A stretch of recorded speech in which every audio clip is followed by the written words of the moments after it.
Kvennahlaupin eru framöndan og kvennahlaup ISI og við ætlum að fá forvitna störlitið það. Hún Hrönn Guðmundsdóttir sem er sviðstjóri almennings íþróttasviðs ISI. Hún á línunni hjá mér. Sæl og blessuð.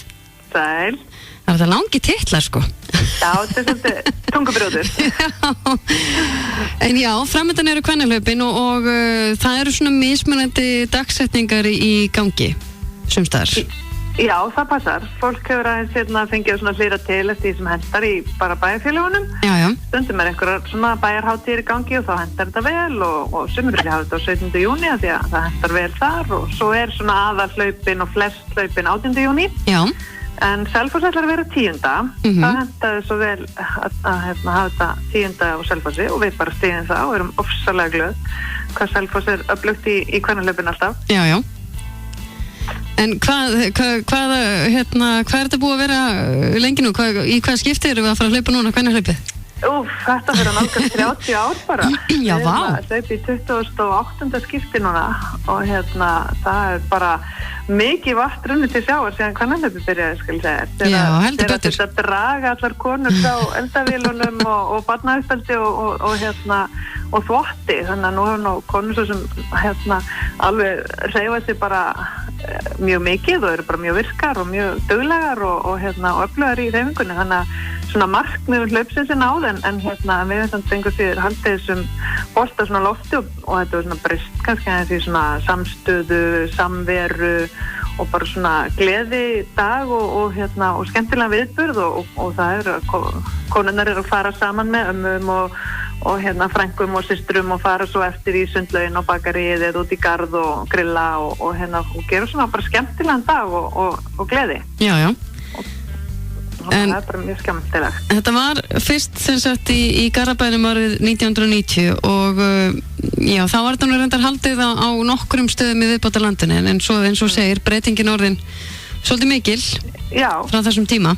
Jú, það er rétt og við erum að sjá hlaupin bara eiga til stað og hátt í 80 stöðum allt land, alveg sama hversu stóri eða lítill staðurinn er að það er hlaup og þetta er ofsalega fastur punktur bara í svona sumardagskrá bara þorpana og bæjarfélagana og það er, við sjáum mjög mikið að þetta bara má alls ekki missa sín.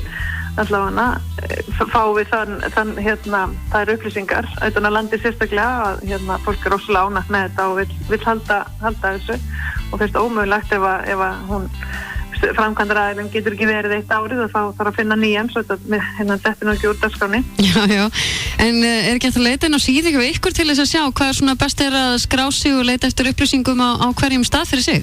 Jú, við erum bæði með þess að bara síðan að kvennahlaup.is þar sem við erum að lista upp og bæta inn í bara eða að bætast við staðir þannig að það er allir staðir sem við erum konum með í dag og erum eftir að bæta inn nokkrum sem voru bara að koma inn í morgun og svo erum við náttúrulega líka með okkar Facebook síðu Sjóvá kvennahlaup ISI Facebook síðu og þar erum við svona deila líka svona skemmtiefni bæði myndum og vídeóum og einhvern svona live Facebook útsendingum og fleiru og þar er líka erum með event á Facebook sem er með öllum hlaupastöðunum líka upplýstum þannig að fólk ætti að geta fundið sér stað þar, hvað hendar og hvar á landinu sem fólk verður. Já, ég sé líka þetta frá hlaup.is.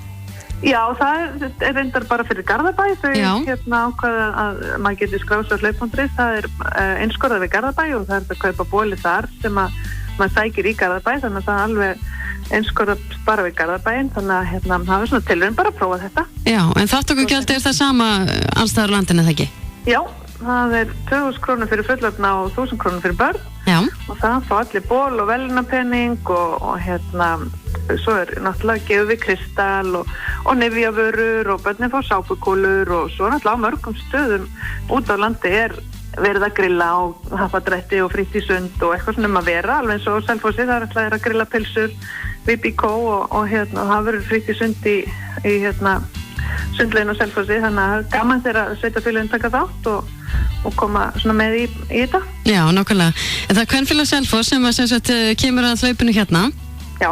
Og hvaða göngu eða hlaupa leiðir, hvað eru langar leiðirna sem eru í boði? Já, þau ætla að byrja klukkan 11 á laugardaginn við Bíkó og mæla stig og fólk mæti svona tímalega, allavega korteri fyrir, við erum búin að greiða sig í ból og svona og það er hlaupið hann frá Bíkó í landkorti og það er boðið upp á 2,5 kilometer, 5 og 8 þannig að allir eftir að geta fundið sér eitthvað við sitt hæfi. Og svo er það náttúrulega, snýst ekki endilega það að það er svo margir sem hugsa þetta hlaup en það eru margir sem að labba þetta bara.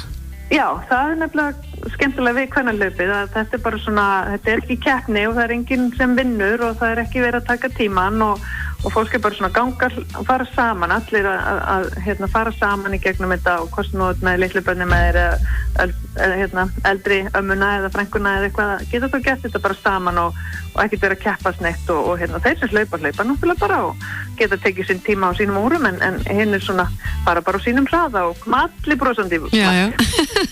Ég sé að það er líka forskráning í dag og á morgun í Krónunni. Já. Frá klukkan 5 til klukkan 5:30. Já, næla sér í ból og vera bara reddi þegar maður mætir. Algjörlega. Þeir geta eiga það eftir að kaupa sér ból, það er voða þægilegt. Nákvæmlega. Þeir eru svo fallega, hann er fallega liturinn í ár líka. Já, hvernig eru litin? Það var einhver sem kom með góð uppástungu kóralbleikur. Það er svona ferskubleik, já, svona óslulega sumarlega fallegur. Þannig að það var allir eiga ból í ár sko, það er alveg á hreinu. Ekki spurning. Við kannski líka fáum að heyra í ykkur að liti í næstu viku þegar að svona aðrir hlaupastæðir fara einmitt að detta inn. Já, endilega, bara verðum í sambandi. Algjörlega. Svo gaman að heyra í þér. Já, takk fyrir Allt fína. Já, bless.